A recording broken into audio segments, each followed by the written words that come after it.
a beautiful song. Itu indah sekali. Dan lagu ini lagu penyembahan yang diciptakan oleh AI atau kecerdasan buatan, termasuk vokal dan semua instrumen dibuat oleh artificial intelligence.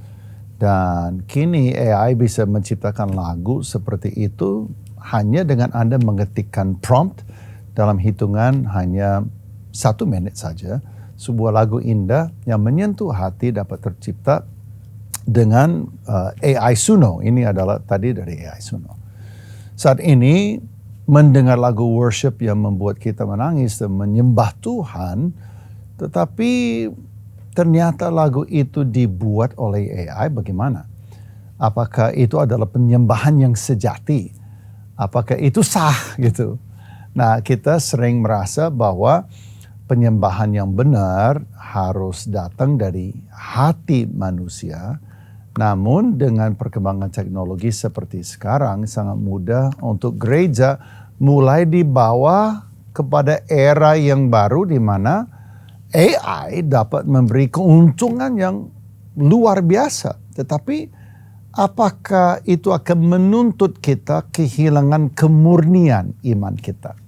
Saat AI bisa membuat worship lebih indah dan lebih mewah, atau layar digital dapat tampilkan karya AI yang sangat menawan saat menyembah di gereja, di mana semua jemaat itu memandang sebuah layar digital dan seakan-akan tersihir oleh kecantikannya, keindahannya, terpesona dengan tampilan digital yang begitu luar biasa. Apakah itu adalah tambahan nilai atau memperkaya persembahan visual, atau itu sudah masuk kepada ranah memanipulasi jemaat? Kita harus hati-hati dengan ketika teknologi mulai mengarahkan perasaan jemaat. Bukannya begitu. Saat AI mengatur nada untuk membuat kita merasa tenang, frekuensi untuk membuat kita merasa tersentuh, dan kata-kata untuk membuat kita merasa sedih atau bahagia, apa jadinya iman kita? Kita perlu mempertimbangkan dengan hati-hati bagaimana teknologi ini digunakan untuk memastikan bahwa penyembahan tetap tulus dan otentik serta tidak melampaui batas yang membuatnya menjadi akhirnya manipulatif atau kehilangan esensi spiritualnya. Nah, untuk membahas hal ini sudah bergabung dengan kita, tak lain tak bukan Frankie Kunchoro, founder daripada Unlimited Worship. Namanya aja Unlimited, berarti melebihi AI. Selamat datang Frankie. Ya, selamat. Nah, sebelumnya saya mau ajak Anda untuk terus dukung Cahaya Bagi Negeri dengan cara subscribe di channel kita dan juga share video dari channel ini kepada teman-teman menjadi berkat bagi banyak orang. Terima kasih bahwa Anda juga like dan juga memberi komentar. Frankie, sekali lagi welcome. Bagaimana dengan penyembahan ala AI? Apakah ada pandangan dari Pak Frankie?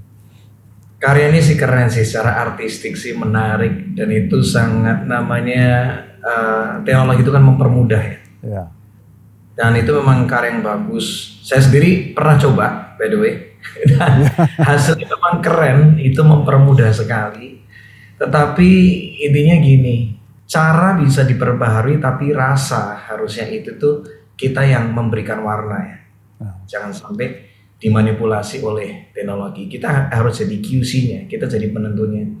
Juga jangan sampai secara lirik apalagi itu bertentangan dengan firman Tuhan.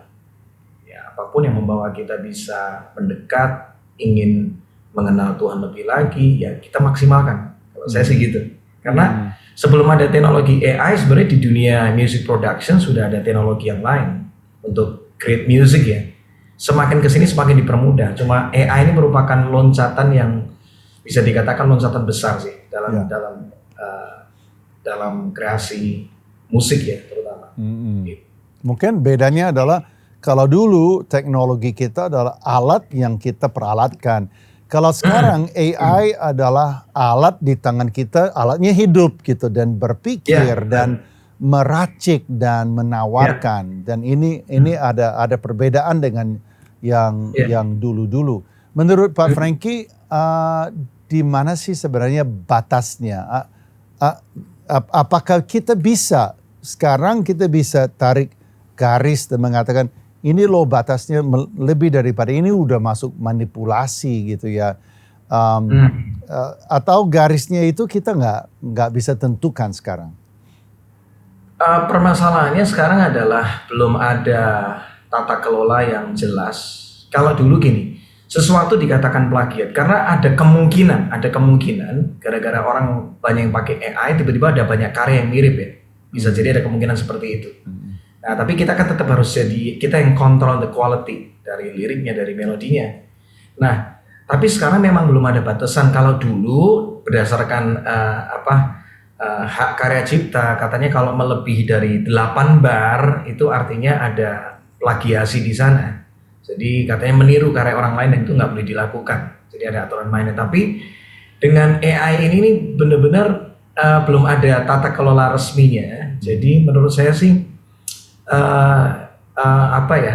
batasannya adalah kalau saya sendiri maksudnya di dunia musik rohani adalah yang paling penting selama itu bisa dipakai untuk membawa orang bisa mendengar kabar baik, mereka bisa mengalami kekuatan, pengharapan, pakai semaksimal mungkin. Tapi yang kedua jangan sampai juga akhirnya membatasi ruang kreasi kita gitu.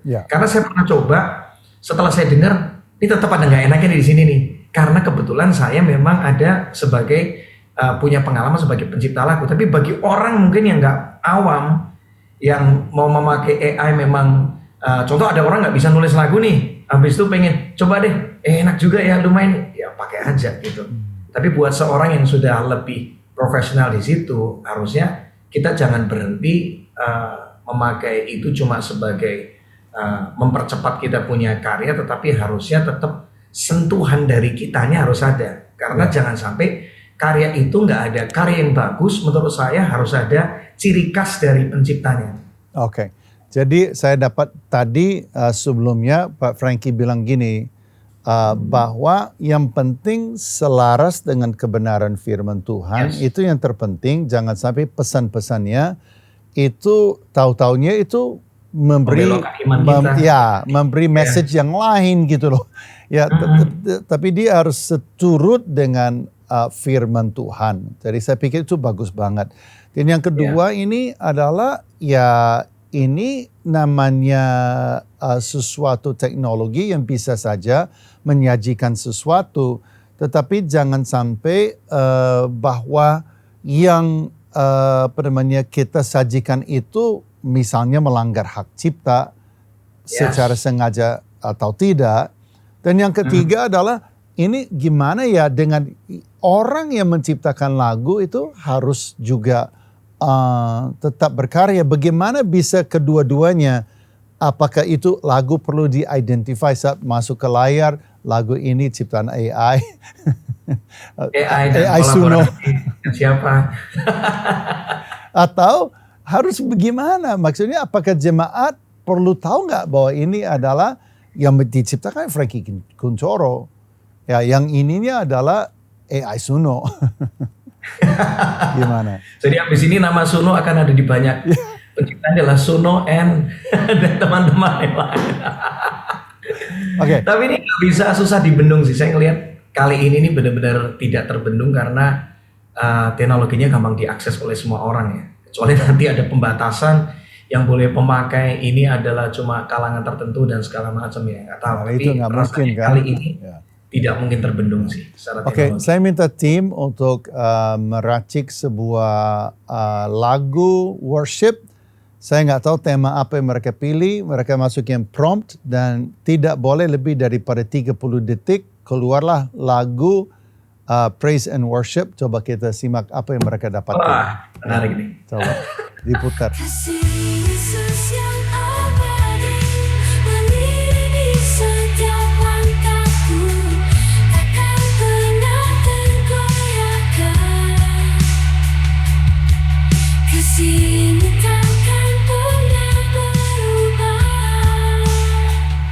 Pak Frankie, gimana? Basic melodi oke, tapi tadi ada beberapa pemenggalan kata yang kurang terlalu singable buat jemaat. Perlu sentuhan kita untuk edit sih. Ya, ya. Dari itu asik, secara melodi itu asik. Nah, kadang-kadang perlu dicek tuh kayak gini. Ada, kalau kita ngomong tentang ilmu nulis lagu, ada namanya apa sih? Prosody, kalau nggak salah. Istilah keren itu prosody. Jadi gini, kita mesti hati-hati karena gimana pun juga melodi itu dipakai untuk memboosting atau memberikan karakter atau memberikan kekuatan atau menghidupkan setiap pesan yang ada. Nah, hati-hati misalnya gini, mungkin AI nggak ngerti, misalnya contoh ada kata-kata misalnya surga dan di bumi. Surga itu kan letaknya secara mudah itu surga itu secara nada harusnya lebih tinggi daripada bumi. Dan AI mungkin nggak bisa mengidentify itu. Jadi harusnya kalau misalnya nulis lagu ada kata surga dan bumi, jadilah kehendakmu di bumi dan di surga. Surganya harus di atas secara melodi. Nah, AI kadang-kadang mungkin nggak tahu itu. Dia pokoknya yang penting artistik, bisa jadi dia jadilah kehendakmu di bumi dan di surga. Itu contoh salah satu yang perlu hati-hati dengan penggunaan AI. Makanya tapi AI sudah dengar kamu ngomong begini, sekarang dia udah ngerti. Dia lebih jago lagi. Nah, tetapi ini tantangannya. Sekarang AI cepat sekali berkembang. Jadi bulan ini adalah bulan ini, bulan depan sudah lain lagi, dan ini terjadi percepatan. Saya justru agak sedikit khawatir, Frankie, bahwa AI akan menemukan khasiat atau racikan manipulasi sehingga antara frekuensi, nada, kata-kata, ritme, racikan untuk menyihir batin manusia dia dapatkan, dan itu yang dipakai gitu loh. Dan di situ kita akhirnya dibawa semacam manipulasi. Minggu lalu saya ada di gereja, saya nggak bilang gereja yang mana. Saya mau tanya Frankie, dan saya tahu ini adalah pembicaraan kadang-kadang buat saya juga agak sedikit nggak nyaman gitu ngomongnya. Tapi menurut saya perlu kita bicarakan karena gereja harus bisa menjawab dan harus bisa memutuskan sesuatu dan harus bisa mengadakan satu etika yang pasti di dalam menyembah, di dalam ibadah dan di antara jemaat.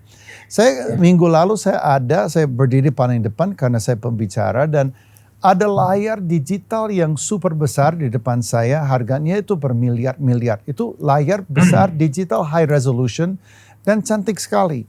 Dan kemudian lagi dalam penyembahan, ada lagu penyembahan, semuanya lagi menyembah Tuhan. Di situ keluar visual yang sangat memukau. Saya belum pernah lihat visual itu. Dia adalah seperti hutan, tapi hutan itu bercahaya dan rerumputan itu kayak ditiup oleh angin apa saya nggak tahu, tetapi dia glowing dan ada titik-titik lampu yang berjatuhan. Ternyata itu bunga yang bercahaya. Berjatuhan dan ada fireflies, ada peri yang tiba-tiba lewatin itu semua, dan itu sangat memukau. Saya melihat di sebelah sini, di sebelah situ, wow, seperti Avatar, melebihi Avatar. Ya. Lalu saya melihat jemaat, mereka menyembah tetapi melihat itu. Mereka lagi melihat itu, dan mereka itu sambil menyembah Tuhan, sambil melihat layar rerumputan bercahaya ditiup oleh angin tersebut. Saya hanya berpikir, apakah ini adalah worship yang murni, atau kita sedang manipulasi jemaat untuk bawa perasaan, tetapi it's not worship gitu. Menurut Frankie gimana? Yang kita perlu hati-hati sekarang adalah banyaknya tanpa kita sadar, ya, kita ngomong orang lain deh. Seringkali tanpa kita sadar tuh, seringkali kita berusaha untuk memanipulasi suasana tertentu, ya, atau secara visual. Karena manusia ini kan makhluk apa ya? Namanya makhluk visual, juga makhluk yang sangat terpengaruh dengan apa yang didengar, apa yang didengar pendengar sangat mempengaruhi. Nah, tantangannya adalah seperti ini. Kadang-kadang ujungnya manipulasi seperti itu akhirnya mengkotakkan penyembahan. Kalau kita nggak ada nada tertentu, suasana tertentu, sound tertentu atau visual tertentu, akhirnya menghalangi kita untuk kita pengen intim sama Tuhan. Kita pengen mengenal Tuhan lebih lagi. Contoh paling gampang, waktu kapan hari pandemi, orang begitu dipindahkan jadi ibadah online, langsung aku nggak bisa ngerasa Tuhan ya. Tanpa mereka sadar, mereka sudah menyembah gedung, mereka sudah menyembah sound system, mereka sudah menyembah mungkin siapa yang membawakannya, dan akhirnya tapi puji Tuhannya momen pandemi kemarin kayak banyak hati kita tuh dimurnikan. Nah makanya yang harus jadi catatan kita, jangan sampai kita menyembah ciptaannya, tetapi tetap sembahlah penciptanya apapun keadaannya. Karena yang bisa mengubahkan hidup kita secara utuh. Kadang-kadang pendekatan seperti itu tuh kadang-kadang merasuknya sampai ke jiwa, nggak bisa dipungkirin, tapi sampai ke kedalaman roh, terjadi pertobatan yang konsisten, terjadi pembaharuan hidup, ada pembaharuan yang luar biasa, kuasa Roh Kudus bekerja. Itu bukan karena kemasannya, tetapi karena kuasa Roh Kudus yang bekerja terus dalam kehidupan kita, memperbarui hidup kita. Jadi at the end hati-hati dengan menawarkan seperti itu, karena takutnya jemaat pulang pengennya mengalami suasana yang sama, sementara di rumah mereka nggak melihat itu. Dan akhirnya mereka jadi terhalang untuk mereka mengalami Tuhan lebih lagi. Makanya hari ini menarik, kebetulan ada diskusi dengan satu teman ya, dengan Siti Mohede kapan hari. Dia lagi berpikir juga. Waktu itu kita berpikir sama-sama, kita ngomong, kita nih kadang-kadang udah terjebak di worship di gereja yang sudah terlalu full of lighting, dengan show-nya luar biasa secara artistik, tapi kita lupa seringkali itu esensi yang jauh lebih sederhana. Sementara orang di rumah nggak ada itu semua, bagaimana mereka bisa tetap menyembah Tuhan. Jadi memang gereja harus mengimbangi juga dengan hal-hal yang sifatnya sederhana sih, mau nggak mau, untuk bisa menyadarkan orang-orang bahwa penyembahan itu kaya dengan warna, nggak cuma sesuatu yang sifatnya glamor seperti di ruang ibadah yang wow, tapi harusnya kita bisa mengimpartasikan sesuatu yang jauh lebih sederhana dari itu, dan tetap dalam segala keadaan bisa membantu setiap orang untuk mereka bisa mengenal dan mengalami itu. Wow, itu bagus sekali. Mungkin gereja harus berpikir bahwa yang harus dilakukan adalah jemaat harus kembali jadikan rumah mereka masing-masing sebagai rumah ibadah yang utama, dan bahwa di rumah. By the way, saya ingat Pak Mak pernah dengar the story behind the song dari lagu Heart of Worship. Lagu apa? I'm coming back to the heart of worship. Ya. Apa ceritanya? Silakan. Itu sih powerful banget. Jadi ada satu gereja di era 90-an kalau nggak salah di Inggris ya. Di Inggris. Di Inggris ya. Pemimpin pujian itu dia ngerasa, sekalipun gereja itu dikenal dengan praise and worship yang luar biasa, begitu banyak lagu baru yang dihasilkan, tapi dia merasa ada sesuatu yang kosong. Yang bisa memenuhkan hidup kita itu adalah cuma Roh Allah, karena memang desain manusia dari awal seperti itu. Nggak bisa dengan seni yang indah, nggak bisa. Nggak bisa dengan melodi yang menawan, nggak bisa. Itu tidak akan membuat manusia menjadi penuh secara utuh. Cuma Roh Allah. Nah, sampai akhirnya dia ngerasa ada sesuatu yang hilang. Akhirnya dia ngomong sama gembalanya, sama pastornya. Pastornya mendapatkan hikmat Tuhan, dia ngomong kayak gini, kamu coba mulai minggu depan, kamu ibadah, kamu gak usah pakai musik, kamu gak perlu nyanyikan lagu baru, multimedia stop, gak usah ditayangkan apa-apa, kamu ajak dengan kesederhanaan setiap orang untuk menyembah Tuhan. Wah, itu gara-gara diberitakan seperti itu, pemain musik yang ada di gereja itu pada cabut, pada keluar. Gereja ini sesat, gereja ini kacau nih. Kita nih dikenal dengan musiknya yang kreatif dan lagu-lagu yang dahsyat. Kenapa sekarang malah kembali ke zaman dahulu yang sederhana? No. Ini nih gereja ini gak dinamis. Akhirnya banyak pemusik keluar. Tapi akhirnya orang ini memimpin dengan kesederhanaan. Ya, tapi akhirnya dia menemukan esensinya bahwa worship is not about the song. It's not about the lighting. Bukan tentang melodi yang indah. Ini worship itu selalu bicara kita nih merindukan Tuhan. Kita pengen Tuhan mau kerja apa di dalam hidup kita, firman yang Tuhan nyatakan. Itulah menjadi serupa dengan yang disembah. Dan dari Sehingga situ lagu akhirnya itu lahir dari situ ya? lahir dari situ. Minggu demi minggu akhirnya terjadi pembaharuan pola pikir tentang penyembahan. Bahkan pemimpin pujian ini ketika gak ada lagi musik, dia ngajak langsung orang, kita tepuk tangan sama-sama. Instrumennya ada di kita nih, tepuk tangan yuk. Akhirnya nyanyi lagu yang sederhana, haleluya, haleluya. Orang gak lagi ke multimedia, nyanyi lagu-lagu yang simpel. Tapi dari situ Roh kerja dengan luar biasa, sesuatu yang dahsyat terjadi. Sampai akhirnya keluarlah sebuah lagu dari perenungan itu, Heart Worship. Yes, that song. Yang menulis ini adalah Matt Redman. Absolutely. Itulah yang kita perlukan hari-hari ini. Jangan sampai kita terpesona. Musik dipakai tapi bisa kita pakai, tapi bukan musik yang membuat hidup kita penuh, yang membuat hidup kita bisa berubah. Tapi karena perjumpaan dengan Tuhan itu adalah kata-kata yang terakhir, karena kita udah jauh lewat waktunya. Tapi Frankie, menurut saya ini pembicaraan yang sangat penting sekali, sangat powerful sekali.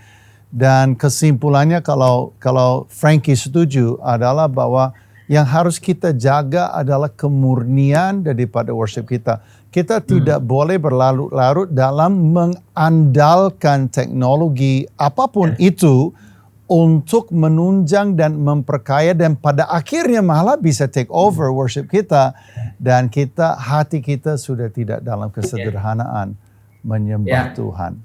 Apakah itu kesimpulan yang bagus nggak? Yes, luar biasa. Kemasan bisa berubah, tapi isinya jangan pernah diubah. Wow, praise God. Frankie, thank you. Terima kasih banyak waktunya bersama. Tuhan memberkati di Pontianak dan di Worship Night di Pontianak. Tuhan memberkati. Thank you. God bless. Apakah nantinya AI akan juga tampil dalam banyak wujud? Dia bisa menjadi sahabat, bisa menjadi penasehat, penghibur, penolong setiap kita. Dan bukannya itu peranan Roh Kudus. Alkitab berkata di Yohanes pasal 4 ayat 23-24, tetapi saatnya akan datang di mana, dan sudah tiba sekarang, bahwa penyembah benar akan menyembah Bapa dalam roh dan kebenaran. Sebab Bapa menghendaki penyembah demikian. Allah itu roh. Dan barang siapa menyembah dia, harus menyembahnya dalam roh dan kebenaran. Sebagai orang percaya, kita dipanggil untuk menjadi penyembah-penyembah yang benar apapun yang ditawarkan oleh dunia ini. Bagaimana musik membawa penyanyi rohani ke pergaulan bebas? Yesua Abraham mengungkap kisahnya dan perjalanannya kembali kepada Tuhan. Salah satu tools, peralatan yang gue pakai supaya gue bisa dapat pujian orang, supaya gue bisa dikenal sama orang, ya musik gitu. Jadi gue mencari penerimaan itu di lingkungan. Dan akhirnya di sana banyak cewek-cewek tertarik dengan gue, mereka muji-muji gue gitu kan. Kayak mereka sangat-sangat interest deh dengan apa yang gue lakuin gitu. Jadi itu yang bikin gue makanya jatuh dalam pergaulan bebas ya.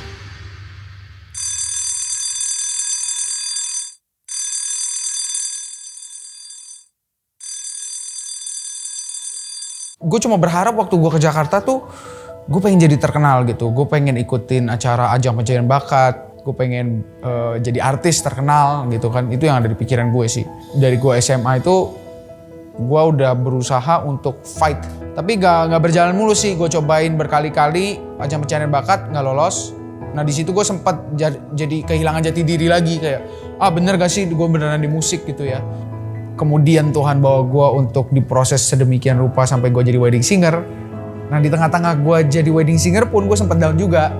Sempat ada masa-masa jenuh karena gue kayak, masa iya sih gue cuma jadi seorang wedding singer gitu kan. Tiba-tiba Tuhan bawa lebih jauh lagi. Waktu itu gue lagi mandi, gue dapet sebuah vision, itu terang banget. Gue gak lihat mukanya kayak gimana, gue cuma lihat wajahnya terang banget. Dan dia bawa gue ke satu panggung. Gue yakin itu Tuhan, karena gue rasain damai sejahtera, dan Tuhan bawa gue ke satu panggung. Dan Tuhan bilang, aku akan pakai kamu melalui dunia panggung gitu loh. mimpi yang udah lama banget hilang itu yang bikin gue bangkit lagi di waktu yang tepat. Dan akhirnya gue tetap stay di proses. Akhirnya gue dipertemukan sama satu orang yang memperkenalkan gue sama satu ajang pencarian bakat, yang dimana ajang pencarian bakat itu memberikan gue kemenangan lah gitu lah di waktunya Tuhan gitu. Indonesia memutuskan, selamat Yesua, kamu menjadi jas Tuhan. Gue bilang, sekalipun lo pernah jatuh, sekalipun lo pernah gagal, Tuhan gak akan merubah rancangannya dia buat lo. Identitas gue pribadi tuh gak pernah ditentukan sama omongan orang sih. Mereka menilai berdasarkan apa yang kita lakukan. Nah, sedangkan yang gue yakini sangat itu identitas gue ditentukannya sama Tuhan. Kita itu ciptaan Tuhan yang sempurna gitu kan. Ciptaan Tuhan yang Tuhan pandang kudus, yang Tuhan pandang suci, bersih, berkenan. Nah seharusnya kita hidup berdasarkan hal itu gitu loh. Jangan sampai kita menghidupi masa lalu, menghidupi apa yang pernah kita lakukan. Tuhan melihat kita tuh sebagai anaknya yang paling dia sayang deh. Yang tadinya kita rusak udah dipulihkan dengan darah Yesus, dan kita seharusnya percayakan hal itu. Jangan lagi dengerin omongan orang, jangan lagi dengerin ketakutan kita, dengerin pikiran kita, tapi kita harus dengerin dia. Makanya penting banget buat kita renungin firman Tuhan. Isinya semua berkaitan dengan kita gitu loh. Gimana cara Tuhan memandang semua manusia itu berharga. Pada saat gue inget gimana Tuhan udah ngerjain segala sesuatu yang baik di hidup gue, gimana Tuhan punya rancangan yang indah, itu merubah gue untuk punya kepercayaan diri dan yakin kalau gue punya value di mata Tuhan, bahwa gue bakal jadi anak muda yang benar-benar bisa merubah generasi. Satu kata dari Tuhan mengubah seluruh kehidupan kita. Dan hari ini Tuhan berkata di Yeremia 29 ayat 11. Sebab aku mengetahui rancangan-rancangan apa yang ada padaku mengenai kamu. Demikian firman Tuhan. Yaitu rancangan damai sejahtera dan bukan rancangan kecelakaan. Untuk memberikan kepadamu hari depan yang penuh dengan harapan. Mungkin saat ini Anda merasa seolah-olah jalan itu tertutup. Dan Anda merasa tidak ada lagi jalan. Dengar baik. Waktu Yesus ada di bumi dan waktu dia ada di sebuah tempat, bagaimana tempat itu penuh sesak dengan banyak orang. Sehingga ada seorang lumpuh yang tidak bisa dapat tempat untuk dia boleh didoakan, disembuhkan. Teman-temannya punya iman dan membawanya ke atap dan menurunkan dia. Dan mujizat Tuhan terjadi atasnya. Hari ini masih ada jalannya Tuhan. Jalurnya Allah tersedia bagi Anda. Sebab apa yang Anda pikirkan bukan itu menjadi pikirannya Allah. Sebab apa yang Allah pikirkan adalah sebuah masa depan yang penuh dengan harapan. Hari ini buat Anda yang merasa putus asa. Hari ini Tuhan sedang menyediakan masa depan. Mari kita berdoa. Bapa di surga, kami berdoa di dalam nama Yesus. Yang hari ini ada seorang pria yang dia melihat di sekelilingnya tembok tinggi seolah tidak ada jalan baginya. Tapi Tuhan membukakan pintu dan gemboknya ada di tangan Tuhan untuk terbuka. Kuncinya ada di tanganmu, yaitu imanmu. Sekarang bangkit, bukalah pintu masa depanmu dan terima masa depan yang indah. Bila engkau percaya, hari ini Tuhan sedang berkarya untuk mujizat terjadi bagi Anda. Terima. Dan saya merasa bahwa hari ini ada seseorang yang bergumul, dan pergumulan Anda membawa Anda kepada satu ketika di mana Anda merasa tadinya itu nggak ada jalan. Tetapi sebenarnya ini adalah waktunya Tuhan. Dia mengizinkan Anda sampai ke titik ini karena dia tunggu hatimu berbalik. Dia tunggu Anda berseru. Dia tunggu Anda merendahkan diri dan mengatakan, bukan kehendakku tapi kehendakmu yang terjadi. Bapa di surga, terima kasih bahwa terjadi terobosan dan breakthrough hari ini.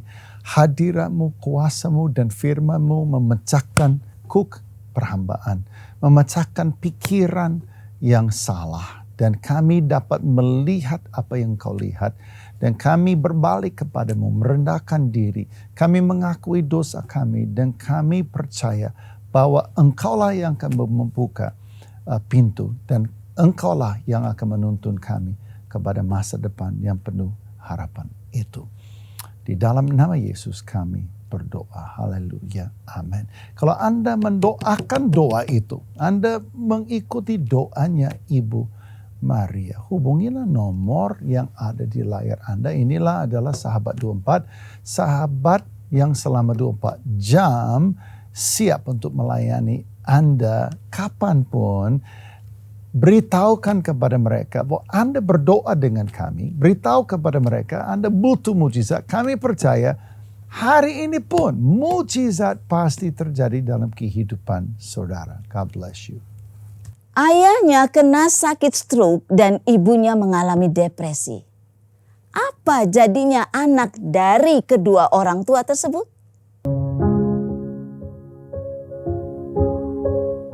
Perkenalkan, nama saya Dini Warowo. Saya seorang guru sol di Solo Bifodonias.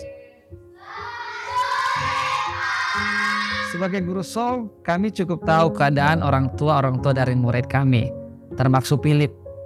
Yang kami tahu ayahnya sakit stroke dan mamanya mengalami depresi. Itu terjadi ketika anak pertama yang perempuan meninggal dunia. Awalnya memang Philip seorang pendiam. Dia pernah merasa minder dengan latar belakang keluarga yang seperti itu. Saya Tabna Zebua, saya adalah kakak pertama dari Philip Zebua.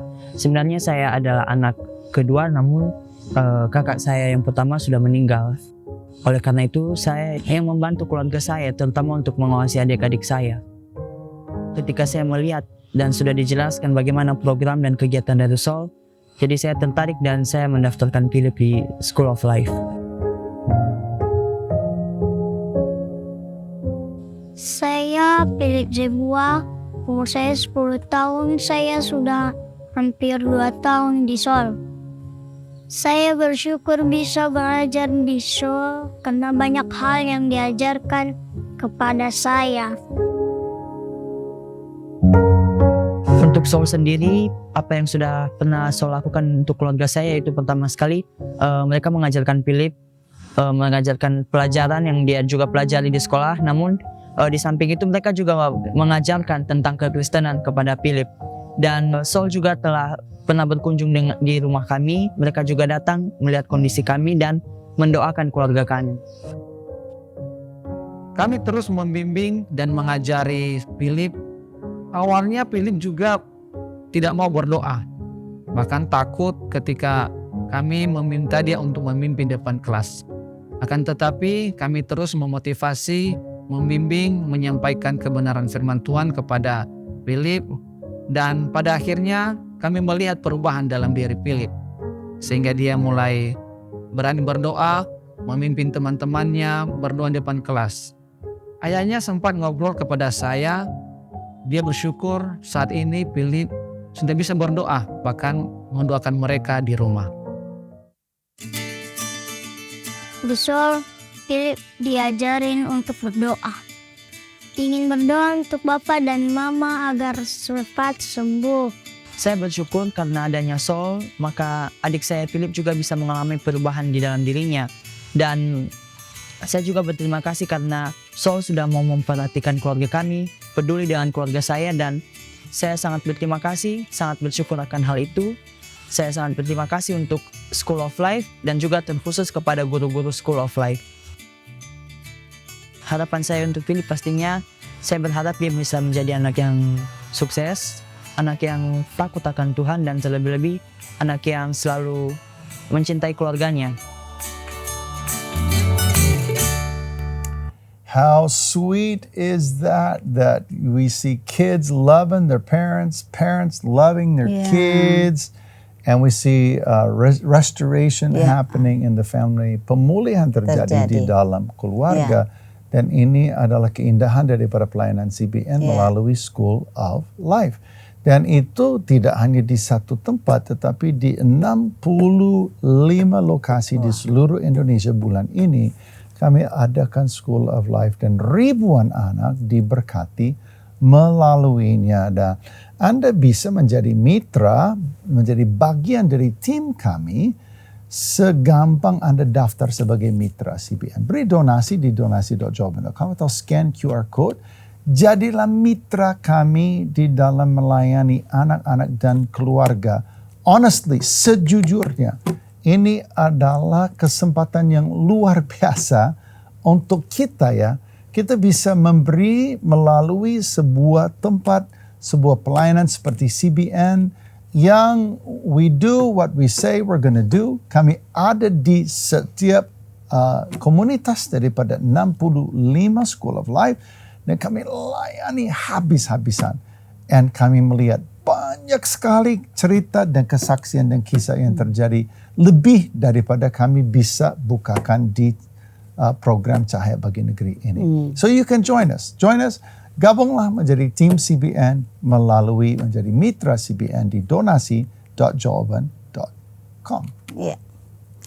Bicara soal keluarga, CBN punya acara yang sangat menarik yang dapat menciptakan kebersamaan di tengah-tengah keluarga Anda. Namanya Family Run 2024. Yes. Yuk, ajak seluruh anggota keluarga supaya sehat.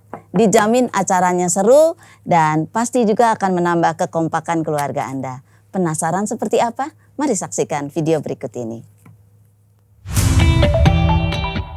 Shalom keluarga sehat Indonesia. Di tahun yang spesial ini, tepat di bulan peringatan Hari Keluarga Nasional, CBN Indonesia merayakan ulang tahun yang ke-25 dengan CBN Family Run We Are One. Sabtu, 22 Juni 2024 di Plaza Utara Stadion Gelora Bung Karno. Ciptakan kenangan yang tak terlupakan bersama keluarga dan jadikan ini kesempatan untuk menjadi bagian dari hari yang istimewa. Daftarkan keluarga Anda hari ini, bersama kita dapat membangun keluarga yang lebih sehat, lebih kuat, dan penuh kasih. Saya akan juga datang. Are you coming? Kamu Datang dong, Datang ya. Jadi, pasti. saya, istri saya, Ya. anak saya akan datang. Walaupun larinya nggak kuat banget kayak Bapak. Iya dong. Tapi pasti Anda akan berjumpa dengan saya di sana. Betul sekali. Oke. Firman Tuhan di Filipi 4 ayat 6-7 berkata, janganlah hendaknya kamu khawatir tentang apapun juga. Tetapi nyatakanlah dalam segala hal keinginanmu kepada Allah dalam doa dan permohonan dengan ucapan syukur. Damai sejahtera Allah yang melampaui segala akal akan memelihara hati dan pikiranmu dalam Kristus Yesus. Saya Maria Kasmetan. Dan saya Mark McClendon. Tuhan Yesus memberkati dan sampai jumpa.